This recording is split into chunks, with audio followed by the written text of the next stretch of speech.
So let's talk the differences between SEO, SEM, and SMM. I know, acronyms gone wild. My name is Frank. I'm the founder of SagaPixel. We are a digital marketing firm that does SEO, SEM, and SMM. Ultimately, what is the difference between the three of them? What is each good at? What is each not good at? Which all ultimately leads to the question of what you should be doing. Let's get into it. To start off, SEO stands for search engine optimization. This is the practice of getting websites ranking the organic results on Google. SEM refers to search engine marketing, which for the most part is Google Ads paid search. It does, however, include ads on the Google Display Network, like some of the banner ads you see on websites, as well as YouTube ads. SMM stands for social media marketing.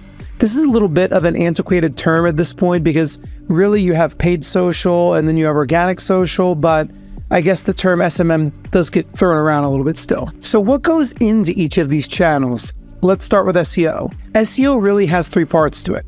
The first part is ensuring that Google can optimally crawl and index your website and that you're structuring your website in a way that's going to increase the likelihood of the content you want ranking on Google doing that. The second part of SEO is about maximizing the relevance of the content on your website to the searches people are performing. This is done through optimizing the service pages on your website to be maximally relevant, as well as identifying blog content topics that are on your buyer's journey that people will not be satisfied by an AI answer for, that you have a chance to rank for, and that there's quote unquote enough search volume for.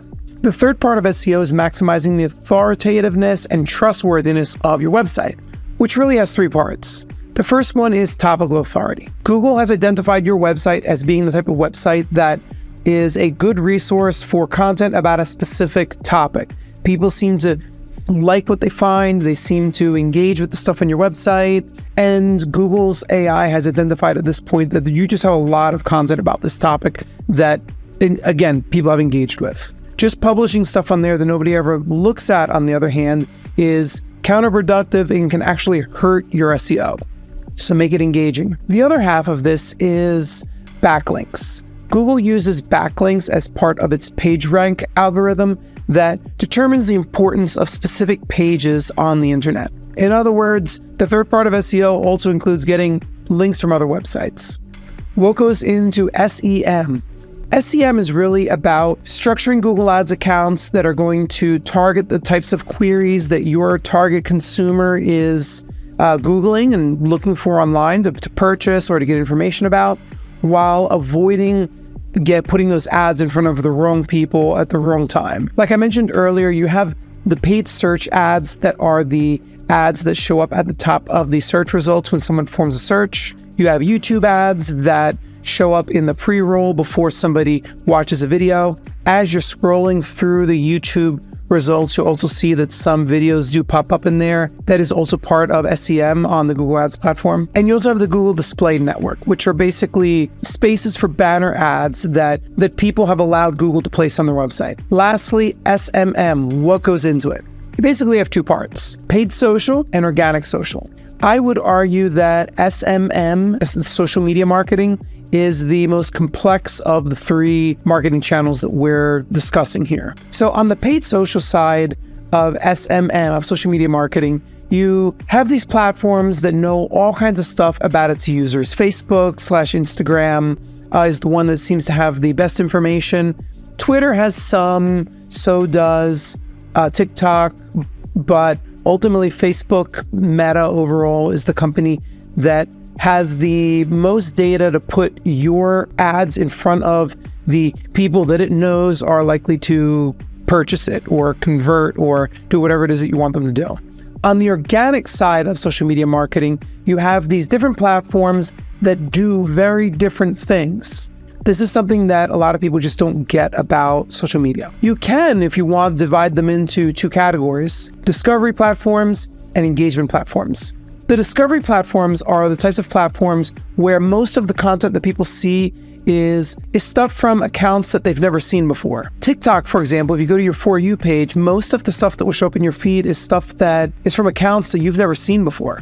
On the other hand, if you go to Instagram, you'll find that almost everything that you're seeing in your feed is stuff that you follow. This makes TikTok a great place to get discovered, as well as YouTube, but they're not necessarily the best places to drive engagement over time. In these days, that really is Instagram and LinkedIn if you're in any sort of B2B space. In other words, you use those engagement platforms to stay engaged with your customers, hopefully getting them back in the door. And you use channels like TikTok to get in front of people that don't know who you are and possibly get them over to the channels where you'll be able to engage with them more. Now, it's also important to note with social media marketing that there are always going to be exceptions with all of this.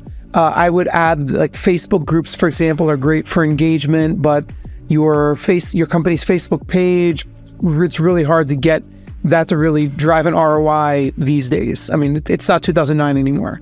It's also important to note that all of this is in flux constantly. By the time you watch this video, if it's 2026, it very well may be that one of these platforms has died and something else has taken its place. So how do they compare to one another? I'm just going to go one by one, this one versus that one. SEO versus SEM. SEO is a long-term strategy that, if successful, over time will have a much lower cost per conversion, cost per lead than SEM will. SEM will drive leads immediately, but you will have to constantly and forever spend money on it, lest you will completely lose everything you've ever spent. In other words, stop spending money on ads and your leads will dry up. SEO, on the other hand, you can eventually stop spending money on it virtually entirely and the leads will not dry up. SEO is like planting an apple tree in your backyard. SEM is like going to the supermarket and buying apples. SEO versus SMM. SEO can get you in front of the people that are actively looking for your goods and services on the internet. SMM, for the most part, in most cases, is not really capable of doing that. SMM, however, is capable of generating demand, something that SEO is going to have a very hard time doing. In other words, if people don't know to look for something in the first place, SEO is not a channel that's going to work for you. Likewise, if you have the type of service where people are actively looking for this online, think of like a dry cleaner or a law firm or a junk removal company. SEO will be great at getting you in front of those people. On the other hand, let's say you are a medical spa that's come out with a new way to reduce wrinkles with some sort of amazing technology that nobody knows about. Nobody knows about it. They can't look for it on Google. SEO is not going to work for that. In that case, paid social is probably your best channel. But if you've created an audience for yourself on social media, you can also use that as a platform to educate people about this new miraculous technology that you have. Organic social media marketing also has the advantage of creating more of a persona for a brand. SEO is more of a channel of somebody Googles something and you happen to get in front of them, and then that's it. It's a lot more transactional. SMM, social media marketing, in particular, if you're doing organic social media marketing, is a place where you can build trust, you can build a brand, people get to know you over time, and overall has much more of a human element to it. And remember, people buy from people. So lastly, SEM versus SMM. SEM versus SMM, when comparing these, a lot of what I said about SEO and SMM is applicable here as well. The only difference is that SMM is going to be the place where people, when they see you, it's not in the organic results, it's in the paid results at the top of the page. It's still the same concept though. People are looking for something, you pay to get in front of them. On the SMM side, with social media marketing, either if you're doing organic, people are getting to know who you are, they're following you, you're at the center of a community, or you're running paid social ads and the platform has identified a person as being someone that may be interested in seeing your ad, and then they see if they interact with your ad, and over time, they identify that person as being likely or unlikely to buy your product or service, and then they will or will not deliver your ads to them. The important thing to note is that you're not necessarily going to get in front of people that are actively looking for the thing that you provide on social media platforms, though Facebook and Instagram actually often do get an idea if you've been looking at specific types of products or if you're in the market for a car or whatnot. I hope this video was helpful. If it was, please consider giving a like, and I definitely want to recommend that you check out the rest of our channel. We have a ton of videos on digital marketing.